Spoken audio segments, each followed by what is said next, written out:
All right, what's up everybody? Back here with a new video. So, as far as things that I've done since the last video, not really a lot. So, I've done a little bit, it just, I don't know, kind of just cuts in, but nothing too crazy. Let me pull this cover off here and I'll show you. So, I did paint my little blow-off valve tubes, these short little guys. And then I also mounted wastegates. So, sorry the jack's there, but you can see the wastegate is right there. And then on the other side, it is in the same spot.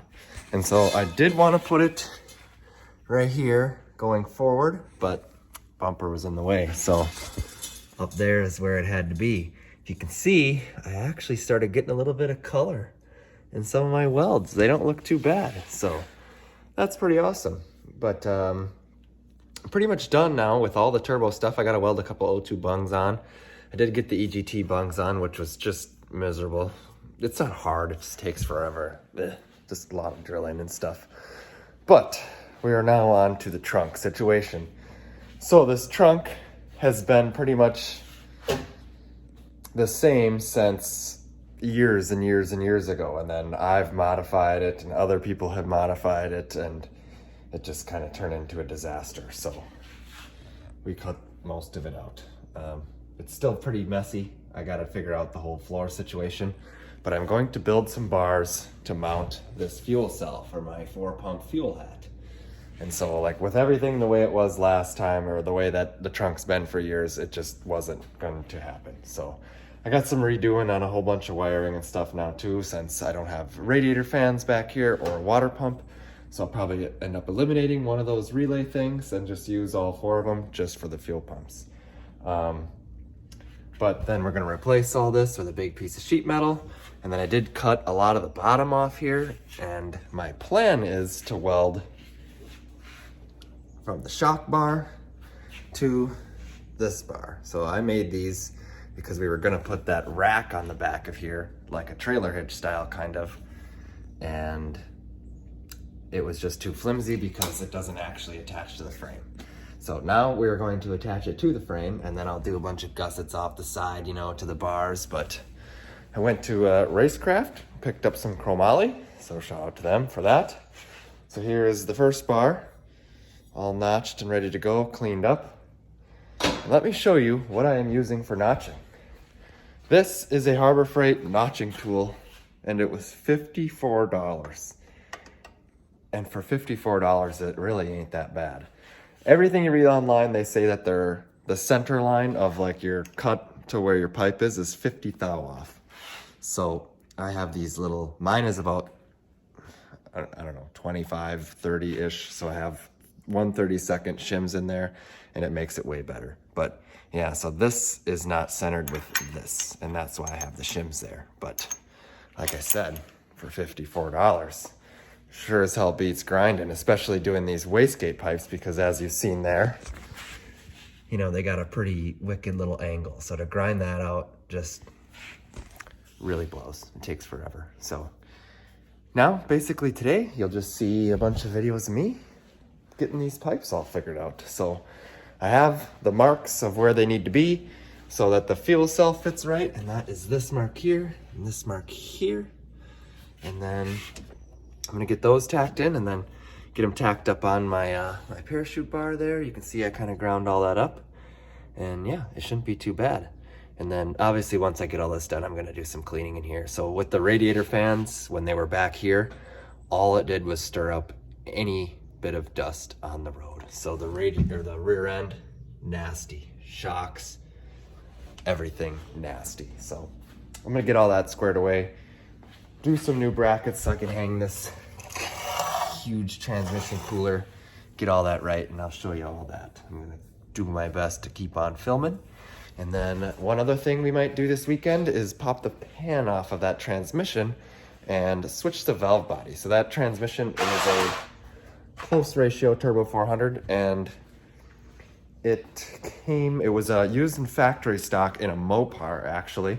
So it came with just a 1, 2, 3 clean neutral, no trans brake valve body.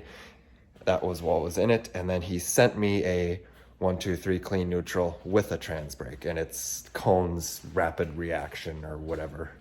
So it's pretty sweet, but I just gotta go in there and change all that around. But I really just need to get this trunk done because it's just so messy. I'm not gonna pull that transmission apart until all the dust settles in here. I kid you not, I cut most of the trunk out yesterday at like 6 o'clock, and I came back in here at midnight and it was still smoky. And then I cut some more and it just stinks in here from all this cutting. Here's only a small portion of what I've removed. A lot of it is just junk, and then, you know, just quick modifications to make something work. And Richard at Racecraft and I yesterday were laughing about how this trunk's needed some help for a while, so she's finally getting a little bit of help. Only thing that blows is I'm really shitty with sheet metal, and I just don't really know what to do to make it like look really good, but we'll see how it looks. I kind of have a decent idea, and maybe it'll look good, maybe it won't. I don't really know, but at least it'll have nice bars in there, something to work off of, something you can mount things to and mount things nicely, and it's rigid, and, you know, instead of just using crappy trunk sheet metal. So everything should be much nicer as far as that part goes. Whatever covers it, that will be a little bit of a different story maybe, but fuel cell will be mounted nice and it'll look good, and this parachute thing will be rigid, so if I do a drag and drive, I could still use my little rack thing for back here. Big rack. So I don't think I'm into it enough to know or to need a trailer. Maybe that'll change. But I think if I could just do that somewhere where I could put, you know, maybe some tires or just my toolbox and some fuel, I'd be more than happy. So, but I'm gonna keep it on. I actually just got a really bad Milwaukee hole saw. It had a bent tooth, and I thought maybe that's how it was supposed to be, you know, kind of like a little finishing cut thing, but the tooth since just ripped itself off. And don't blame it on my little Harbor Freight thing here. This thing's a ripper. So I did it with this 1.5-inch one, and it absolutely mowed right through, and that does not have a bent tooth. Mowed through, fits perfect, and I had to grind the other one that had the bent tooth on it a whole bunch. But the thing does work pretty good. The only thing I will say, so my wastegate pipes are 2-inch, and then my exhaust is 2.5. And since I wanted that at such a steep angle, you see you got your little degrees of angles here. I couldn't quite cut all the way through the tube because it would just hit this clamp when you have this thing like tilted like that. So I couldn't cut all the way through, but got me damn close. And then I just cut the rest off with my saw, and then cut it at an angle with my saw, and then ground it in, and then it worked perfect. So for 50 bucks, it gets you way closer if you don't like sitting around with a grinder. And I know there's other tools out there that make it easy, but that's just what I picked to use, and it works good. So I'm gonna keep it on. I'll do some more filming, but hopefully we can get all this kind of laid out up in here today, and at least tacked in. That'd be pretty sweet. All right, fellas. So this is where we're at so far. I got crossbar in, so you can weld a plate, and then put a plate over here on this side. And welding's doing all right. It's not professional, no, not at all, but it's getting a lot better, that's for sure. The out of position part is really what kills me. It's just very hard, but we got some floor structure here, so I gotta do one more bar, and I will show you how that works. And I might have enough out of this little chunker here, let's see. Also, good thing, everything was very centered, so that's awesome, because the bars pretty much need to be identical. And this one's long enough, hopefully, once I cut this thing in here. So I'll kind of show you how this works. Let me get her all set up, and I'll show you. Okay, as you can see, got the pipe clamped in the little clamp, the whole dozer, good old Milwaukee. We're just gonna cap the pipe off, basically. So let me find somewhere to set this camera, and you can watch. There you go. You should be able to see this one pretty good.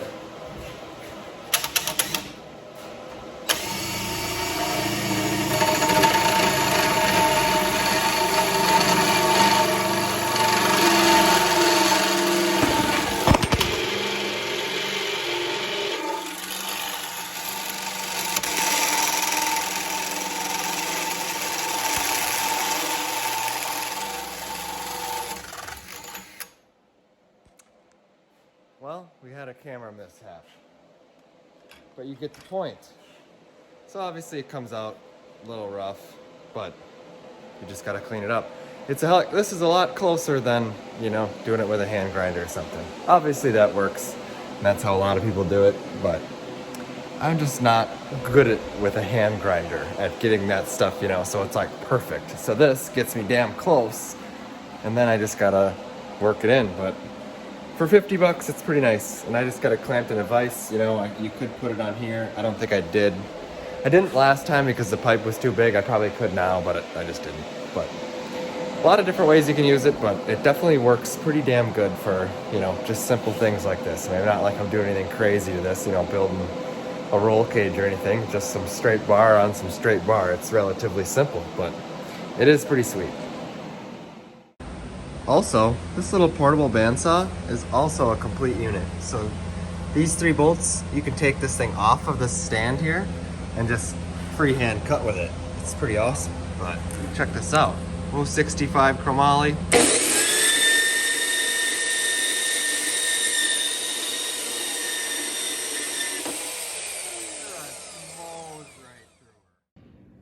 All right, so I never got a chance to show you my trunk at the end of the whole thing. So I'm gonna flip the camera around and I'll give you a little looky-see at how it turned out. So here you go, here's under the car, and you can see, sorry about the little paint run there. It's very hard painting underneath of something. Not really a big fan, but it all turned out pretty good. Got some nice bars in there, got my trans cooler mounted. I actually moved my flex fuel sensor back here, and then got all the wires routed pretty nicely, so we should be good to go. Fuel filter is gonna go right off of the end of the flex fuel there, and on forward we go. But yeah, this turned out really nice. Stand up here and you can see what the inside looks like. I got the battery disconnected, so all that stuff's just kind of hanging around, but got the fuel pumps wired in. I got the new floor in, so still got a little tidying up to do, but nothing too bad. It all turned out pretty good, and it definitely works much nicer than before. And this is a brand new fuel tank, so we won't have no leaks. So that makes me pretty happy. But overall, this project, definitely time consuming, but very much well worth it. Should have done it years ago. What's up, fellas? Another day back in the garage. So today we have a little bit of a different project, and I kind of seen it coming, but it still doesn't make me super stoked, but it is what it is. So right here I got this Holley Sniper EFI, their Coyote race manifold. I am not a massive fan of fabricated intakes just because I don't think they look that awesome. And you know, as far as performance goes, everyone says this is pretty much your only budget option for an intake on these if you're really gonna push it, aside from spending like $3,000 on a billet one. But so, a few years back, I won this throttle body from Cletus McFarland. It is a Motion Raceworks Icon. So I would like to use that. That is a 102, and any Coyote intake you get basically has a 4-bolt LS flange on it. So let me flip the camera around, show you what I got going. So regardless, you have to have a spacer on to run this intake. So I printed this one out. All this is a template to put the proper hole spacing in this. So I printed this little template, and then I took a 1/4 inch drill and I drilled down in there. So now I have a nice spot to go off of. And the threads are M6. So now I'm gonna go in with a 201 drill and drill right in through here. That's the tap drill for an M6. So the reason that I did the 1/4 inch is I got a really good spot there, and that's what these holes in here are. They're 1/4 inch holes. So that was just what I did. I could have made them 201, I just didn't. I don't know why. I was not thinking, but whatever.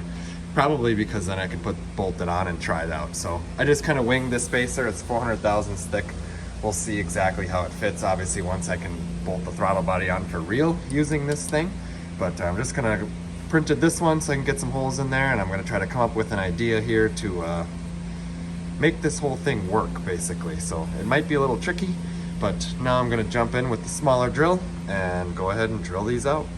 And there is nothing behind here. Like, this is all solid plate way back in here, all the way through where my finger is. So I won't have to worry about busting through. You know, obviously you can't drill wildly deep, but they don't have to be all that crazy deep, so it will work out just fine.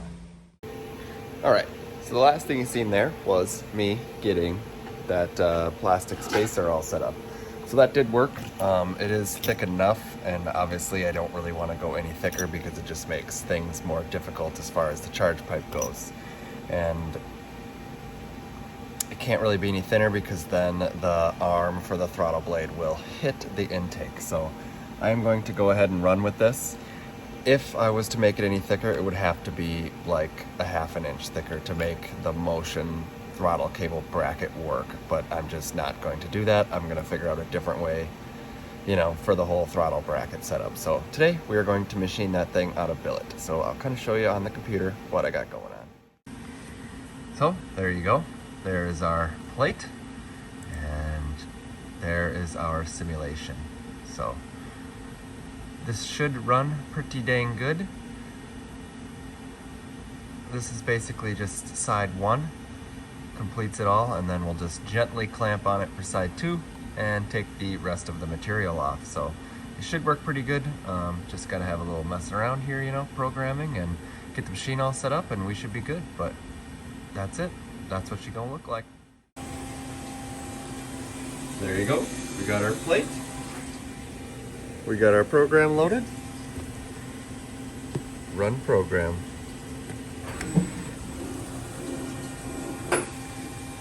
Shouldn't take too long here. Just got to, you know, just do some roughing. So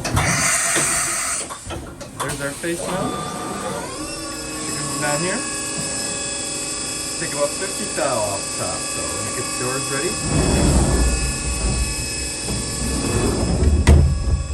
Sorry, our windows are beat up, but that's what happens.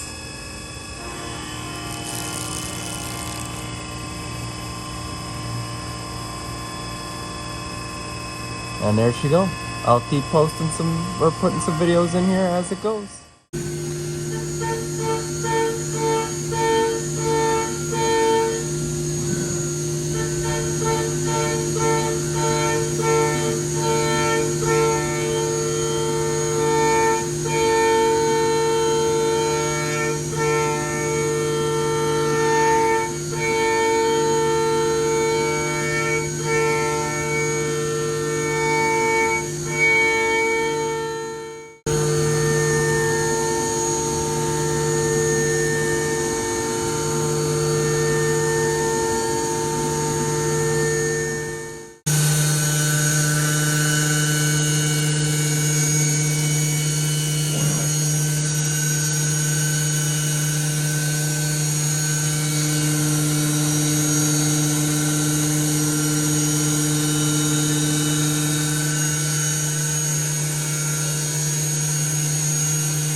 All right, so you've seen some machining there, and here she is.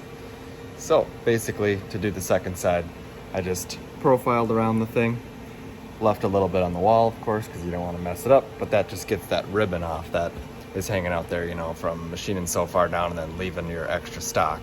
And then just surface the top, chamfered everything, and she's pretty good to go. So nice project completed there. So I'm gonna go home and mess with that, but I also wanted to show you one other thing.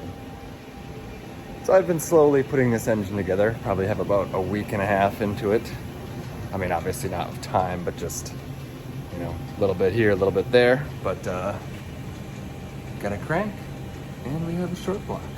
So everything went pretty good. I measured the rod stretch, I checked all the clearances. It's a lot of checking, that's for sure. A ton of time goes into this, and my Milwaukee overhead light is dead. So let's roll this thing over and check out the top. I'll flip the camera around too. So there you go. Their manly extremes in. They all say front, just how they're supposed to, so that's nice. Same thing on this side. We're pretty much all dialed in. So yeah, this thing is a short block. waiting for some cylinder heads, and we can basically put the rest of this motor together. It definitely turned out pretty good. Very happy with how it all came out. It's definitely a lot of work, but well worth it in the end. This thing should make some awesome power. So yeah, it really did turn out very nice. So I'm gonna put her back under the cover, and we'll wait till we get some cylinder.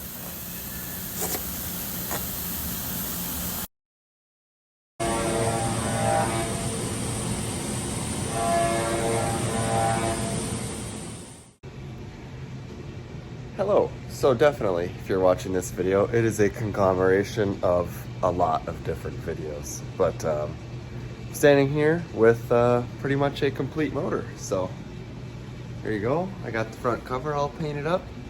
The GT350 heads are back, and then I got my lockouts on. And I did have a little bit of confusion going on there, which I'll explain in a second. But other than that, we're all assembled. She's pretty much dialed in. So it's been, I don't know. It's been kind of weird. I just haven't been doing much filming, and I don't really know why. Just kind of not in the mood for it, I guess. I don't know. Definitely weird, but just haven't been doing a whole lot of filming. But so for the past about a month or so, I've been working a lot just on the car itself. You know, I was waiting for cylinder heads, waiting for head gaskets, just kind of waiting for a bunch of stuff to actually be able to put the motor together. Because you've seen in this video that I had the short block together, and that was probably over a month ago. So it's been sitting here under a bag, you know, nice clean environment, just waiting to finish it up basically. But now we finally got the chance. So putting the cams in and the timing chains and all that stuff was just a little bit tricky. It's nothing too crazy. It's a little rough when you don't know exactly what is supposed to happen, or like, you know, how easy it's supposed to be or how not easy it's supposed to be. So that makes things a little weird. But big shout out to Joe DeVito for helping me. I gave him some wrong information. I actually have Gen 1 timing system, and he was talking about Gen 2, so that's why what he was saying wasn't making any sense to me. But once I figured that part out, then it just took a little bit of time to then I knew pretty much what I had to do and what I was trying to accomplish. And then I switched over to the Gen 1 set, or to the Gen 1 procedure, and everything went good. So for this side of the motor, this is the left-hand side. I started with the crank keyway down here at the 9 o'clock position. And so I did try it at the 12 o'clock position, and what you'd have had to do to get the primary chain to line up would be rotate your exhaust cam a fair amount. So I didn't do that just because I'm not really sure on all this. I mean, with the GT350 heads and the different cams, you have a lot more lift, and I'm like, I don't know. And I watched a video online, and they weren't talking about how to do it in the video, but it had GT350 heads, and I just seen where the crank keyway was. I'm like, okay, so that'll work for sure. So that is what I did there. And then I rotated, I actually finished the left side, so I put the primary chain on and tensioners and everything, and then I jumped over to this side, rotated the crank keyway back to 12 o'clock, set my cams in, and then put them in, and those ones basically just fell on. There was no moving of the cam at all. I had to move the cams on just a little bit on this side to get these to slide on their dowels, but other than that, it wasn't too bad once I figured out exactly what I needed to do. So I got my valve covers here all painted up, looking good, so I'm going to put them guys on, and then kind of clean up. You know, when you have to soak the timing chains in oil, the oil, it just goes everywhere, so I have to clean up the floor, get everything nice again. I'm going to throw my Gen 3 heads in the washer, just because if I have to keep moving them around the garage, I don't really want to get all oily doing so. So yeah, I'm going to slap these covers on. I'll show you what she looks like that. And then I did buy a balancer. It's used, and it just is a little banged up, I guess one could say. Like, it'd probably be fine, but you know, I already have how much money into it. Might as well just top it off with a brand new balancer, then the whole thing's brand new. So that's the plan for that. But it's looking pretty good. Should bring it home this week sometime and be able to put it in the car once I get my new balancer and need an alternator yet. Then we're good to go. So a couple things like that, and we'll be rolling. But I'll go home and film a little bit of what I've done on the car too once I get home. All right, so as I stated in the previous clip, It is months since I started this video, and now I'm just finishing it, so it's a little bit of a conglomeration. But you've seen me working on the trunk bar. I showed you the end of that. And then you see me making that good old intake spacer, which I still have here. But then to make that kind of all complete, I had to port this opening so it wasn't so flat. Porting is hard, kind of takes forever. But then I also mounted this right here is my throttle cable bracket. So I just machined this little thing here. God, it's really hard to see. But it basically mounts right there, and it's kind of tricky to get all the angles and everything right, but it actually turned out really good. So I'm sure there's numerous other ways to do it, but that was just the best way that I thought, especially with having to run it upside down and kind of all those other things. So it worked pretty good. Took a few tries. I made one and I didn't like the spacing. Then I made another one and then it was finally good. But as you've seen in that last clip, we pretty much had a motor, and we still pretty much have a motor. It's not quite done yet, but it is at least home. So front cover's on, valve covers are on, the cams are in, they're all degreed, everything's all good to go. So I got the front plates on. I bought a balancer on Facebook, and it's kind of a pile of shit. So I bought a new one, and now I just have to put that on, basically. And then just a couple other little odd and end things, but it's basically ready to rock and roll. I got this nice fancy little, it's hard to see, but it's a billet rear cover, so then I don't have to put sealer all around that. So that's pretty cool. You can see my thick copper head gaskets up in there. So I put these on one day in advance, then come in and retorque them. And they say you should be able to retorque them after a heat cycle. And everything I've watched, everyone says they pull the cams out, but I've went in there with a socket to see if I could get to the studs with the cams in, and I can. So that's what I'm gonna do, because I don't really want to pull the cams out, especially, I mean, you might as well just pull the engine out of the whole car if that's what you're gonna do, because it's just a bitch working on it in the car. So that's kind of my thoughts on that. I'm gonna try to fire it up once, let it sit overnight, and then come back and retorque them things. So 125 foot-pounds, kind of aggressive on a rolling engine stand. So they weren't really that fun, but hopefully when it's stationary in the car, it'll be a little easier anyway. Things done to the car since we last spoke. I painted under the hood. So, I mean, it's always looked pretty good, but it just needed a touch up, especially after fab work and all kinds of stuff like that. You can see I got the mid plate up in there. I have this front plate is in. The other side, I just left a bare spot because the alternator is not here for this yet. All my measuring should be right. So if you see on my front plate here, it's spaced out. That should be far enough to clear it according to other people I've seen with very similar stuff. But if it's not, obviously I wanted to have a little bit of room for adjustment, and it'd be nice to do it with that motor instead of with the old F-150 motor. One other thing I did, I talked about it when I was making the spacer for the throttle body, that the charge pipe was going to be kind of a pain in the ass. So I ended up bringing it back to Brian at Linwood Propulsion's lab, and he made me a charge pipe, but he also modified the intake. So if you remember, it just came straight out at an oval and then into the round. So I brought it to him, he tipped it up at a little bit of an angle, and now we have a nice fitting piece. I don't remember exactly, probably goes something like that, but that'll work. So that made that problem, that solved that problem. Well worth it too. Brian absolutely knocked it out of the park on this intercooler, and I think he was bummed that it had to come back because, you know, I didn't bring him the car or anything. I just gave him measurements, but he killed it. I mean, he did exactly what I said. The only thing that I miscalculated for was I wanted to do originally a 4-inch core, and this is a 6. So I would say that I was 2 inches off on how far that thing stuck out, but it kind of worked out exactly the way that I wanted it to. So then I did a little more welding on this here. I got a little breather fitting, and those fittings are on. I wired up the fans. You can see all the wiring kind of down there. I did have to do a fair bit of rewiring just because a lot of stuff had moved. So that kind of sucked, but it worked out okay. You can see I got my coolant pressure line and got these other sensors down here all hooked up. So really happy with how everything's turning out so far. It's pretty nice. I redid the transmission harness as well, kind of. It's still not one plug because this is it's a combo pressure temperature sensor, and it don't have a plug on it, so I kind of had to have an individual plug for that. And so then I just kind of merged what I could and left the rest of it alone. I don't know, it's kind of weird. Wiring a car is hard, and I felt like I plotted it out really well.